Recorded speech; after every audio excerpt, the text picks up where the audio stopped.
Hi guys, मैं प्रयागी अभय फिर से कुछ नई बातों के साथ मेरे इस पॉडकास्ट में सुचित सर के साथ आप सभी के बीच में।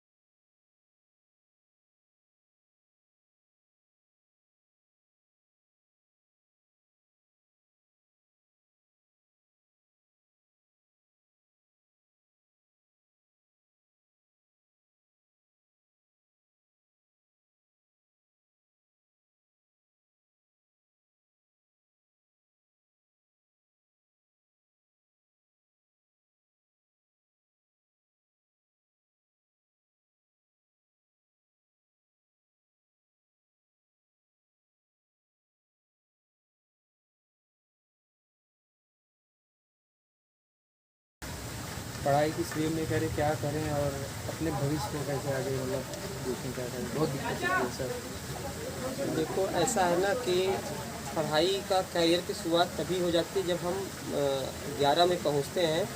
विषय बहुत डिसाइड कर देता है। अगर हम आर्ट साइड से जा रहे हैं, मतलब सोशल ले रहे हैं, तो सारा रुझान हम लोग का जो है सिविल की तरफ हो जाता है।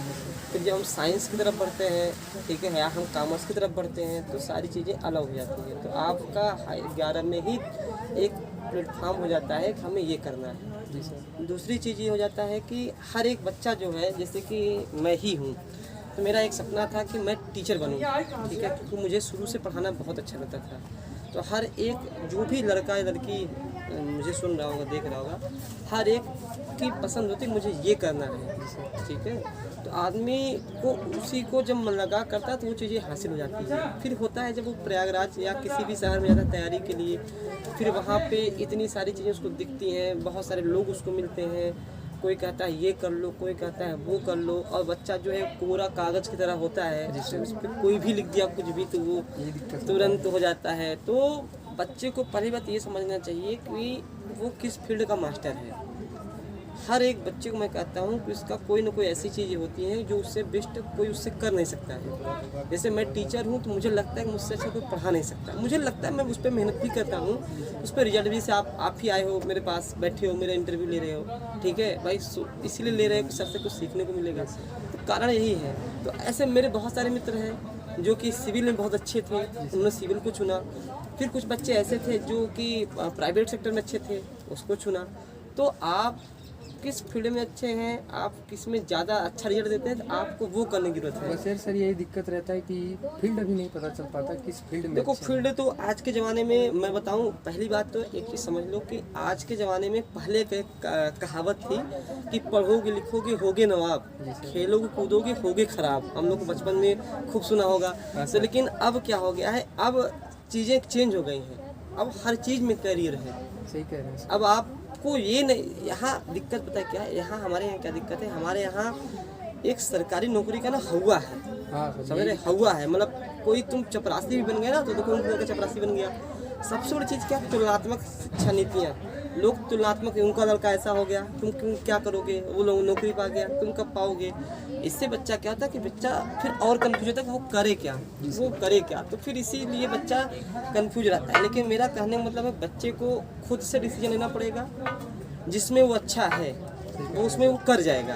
किसी कहने से कोई मतलब ही नहीं है। सर हम लोग को बस आप थोड़ा सा ये बता दीजिए कि मतलब अपने आप को, मतलब किस तरीके से या कैसे अपने आप को देखें कि हम किस फील्ड में अच्छे हैं, कैसे पता करें। देखो, फील्ड में अच्छे इससे होता है, देखो मेरी बात समझो, जैसे तुम हाई स्कूल में रहे होगे, इंटर में रहे होगे, तो तुम्हें कोई ना कोई चीज़ बहुत अच्छी लगती होगी, कोई ना कोई चीज़ अच्छी लगती होगी। जैसे कोई क्रिकेटर होता है, क्रिकेट बहुत खेलता है, कोई सिंगिंग बहुत अच्छा करता है, कोई पढ़ने में बहुत अच्छा है। लेकिन लोग सोचते हैं चलो मैं अच्छा सिंगिंग कर रहा हूँ, ठीक है, तो लोग पहले से ही मान लेते हैं यार सिंगिंग में तो बहुत बवाल है, बहुत समस्या है, आपने पहले ही मान लिया। देखो, जब तक आप खुद से ना हारे ना, तब तक आपको कोई हरा नहीं सकता है। तो दिक्कत क्या होती है कि हम वहाँ पे भीड़ देख के, जैसे समझो कैसे, जैसे पुलिस का फॉर्म आया हुआ है, पुलिस के फॉर्म में लगभग 60 लाख फॉर्म पड़ा हुआ है, ठीक है।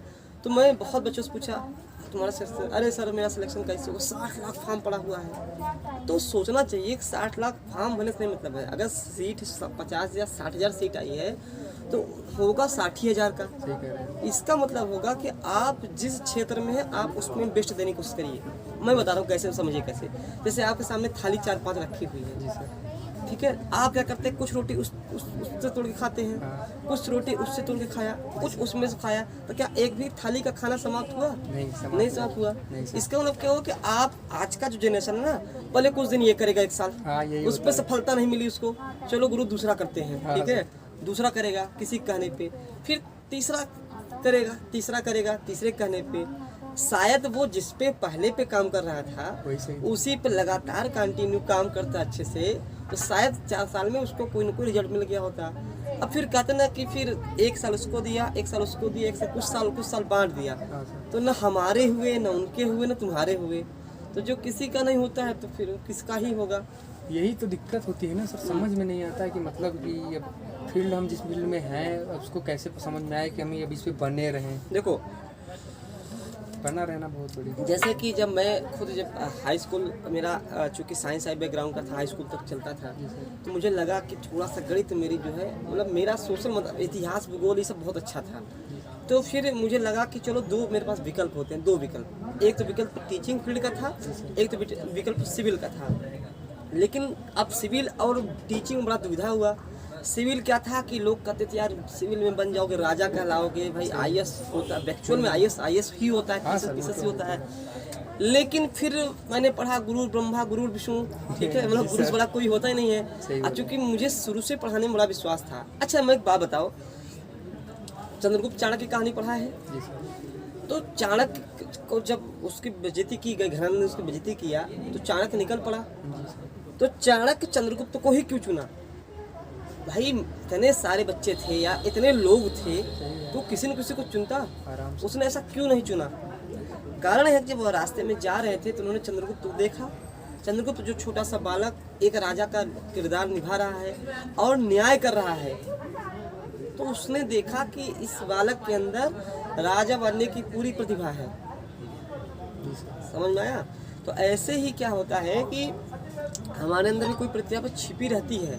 जैसे कि आप स्पोर्ट में बहुत अच्छे हो, आप बहुत अच्छा मैच खेलते हो, मतलब किसी में ऐसा हो ही नहीं सकता कोई बच्चा किसी में ना अच्छा हो, किसी न किसी फील्ड में अच्छा होता है। लेकिन जैसे तुम स्पोर्ट में अच्छा है, अब तुम स्पोर्ट में क्या करोगे कि अब जो तुम्हारा ही मैं उदाहरण दे रहा हूँ, किसी का नहीं दूंगा, मुझे तुम्हारा ही उदाहरण देना है। अब तुम्हें जो वीडियो बनाना, तुम सोचते हो वीडियो बनाना है यार बहुत अच्छा काम होता है, मेरा तुम्हारा बहुत अच्छा एक वीडियो बनाओ, लोग मतलब लोगों को जानकारियाँ दो, लोग तुम्हें जाने। तुम्हारी ये पसंद है नहीं पसंद है, पहली प्रायोरिटी है। लेकिन तुम्हारे साथ दिक्कत क्या है कि तुम सोचते हो कि पढ़ाई के साथ इसको कर लिया जाए, इसको पार्ट टाइम क्राफ्ट में तुम रख रहे हो, तो फिर तुम्हें अब तुम्हारी सफलता का जो रोड़ा है वो आधा इधर जा रहा है, आधा उधर जा रहा है। शायद तुम पूरा फोकस इसी पे डालते, या तुम सारा फोकस अपने तैयारी पे डालते, तो तुम्हें मतलब सफलता निश्चित मिल जाती।